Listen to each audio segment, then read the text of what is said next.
Salam rahayu para pandherek ingkang tansah binerkahan dening Gusti. Pepanggihan malih kaliyan pawartos kabingahan lumantar Dilah Kasukman.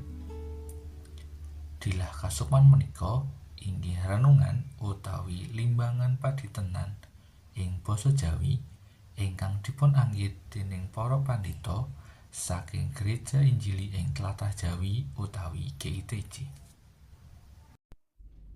Dilah Kasukman, Kemis Legi, 14 Mei 2026. Irah-irahan gesang enggal saking 2 Korintus 6 ayat 1. Nate rikala ngisi tandon toya ing tower, kula sambi wicanten kaliyan ibunipun lare-lare ngantos kesupen. Ilining toya mlampah mangka tandon sampun kebak. Mila toya ngantos luber marambah-rambah mili muspra. Tumunten kula pelajar enggal-enggal mejahi pompa toya. Wadah toya ingkang sampun kebak toya boten saged dipun isi dening toya enggal utawi barang sanes malih. Mila lajeng toyanipun blabar wutah kabucal muspra. Gesanging manungsa punika kados dene wadah toya. Menawi ing lebet manah sampun wonten isinipun arupi piwucal, ngelmu lan pamanggih rupi-rupi ingkang lami, boten saged nampi piwucal enggal kanthi sae. Supados saged nampi piwucal enggal, isen-isening manah lan pikiran kedah dipun kothongaken langkung rumiyin.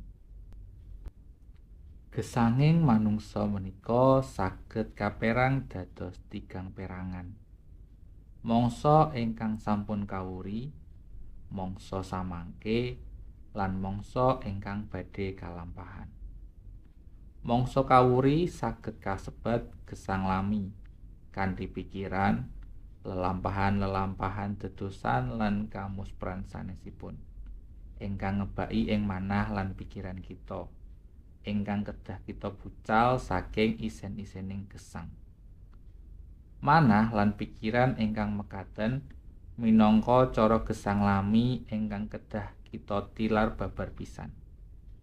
Samangke kita ngiseni manah lan pikiran kita kanthi piwucal enggal saking Gusti Yesus Kristus. Inggih punika cara gesang enggal arupi katresnan, kayektosan, keadilan, lan tentrem rahayu. Panjenengan lan kula sampun lumebet ing gesang enggal. Gesang ingkang tumuwuh ing katresnanipun Sang Kristus, ingkang kaenggalaken ing saben wekdal minangka tiyang ingkang gesang ing sih rahmat. Gesang ing patunggalanipun Sang Kristus ingkang cinipta lan nglampahi dados titah enggal.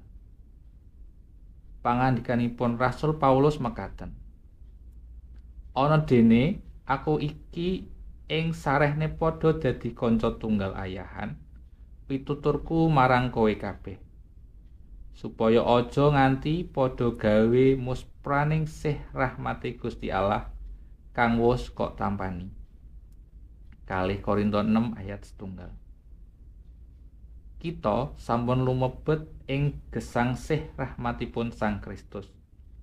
Tegesipun gesang ingkang tansah dipun jagi minangka titah anyar ingkang boten damel muspra gesang punika.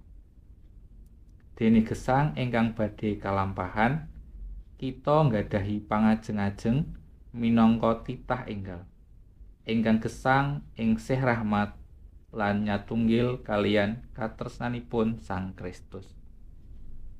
Kaanggit dening Bapak Iskandar MZ. Mekaten Dilah Kasukman dinten menika, Gusti berkahi.